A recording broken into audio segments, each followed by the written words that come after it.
Smart news के नाज़रीन अस्सलाम वालेकुम। आपको ताज़ा तरीन खबर से आगाह करते चलें। पेट्रोलियम मसनूयात की कीमतों के मुतालिक ऐलान कर दिया। वफाकी हुकूमत ने पेट्रोलियम मसनूयात की कीमतों के मुतालिक ऐलान कर दिया, जिसके तहत पेट्रोल और डीज़ल की कीमतें मौजूदा सतह पर बरकरार रहेंगी। तफसीलात के मुताबिक हुकूमत ने पेट्रोल और डीज़ल की कीमतें मौजूदा सतह पर बरकरार रहने का फैसला किया है, जिसका नोटिफिकेशन भी जारी कर दिया गया। पेट्रोल और डीज़ल की मौजूदा कीमत 15 नवंबर तक बरकरार रहेगी।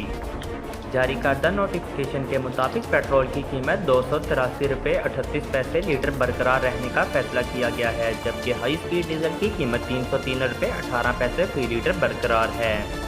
वजारत ख़जाना के हुक्मनामे में कहा गया है कि मिट्टी का तेल 3 रुपये 82 पैसे फी लीटर सस्ता किया गया है। मिट्टी का तेल 214 रुपये 85 पैसे कम होकर 211 रुपये 3 पैसे फी लीटर मुकर्रर किया गया है।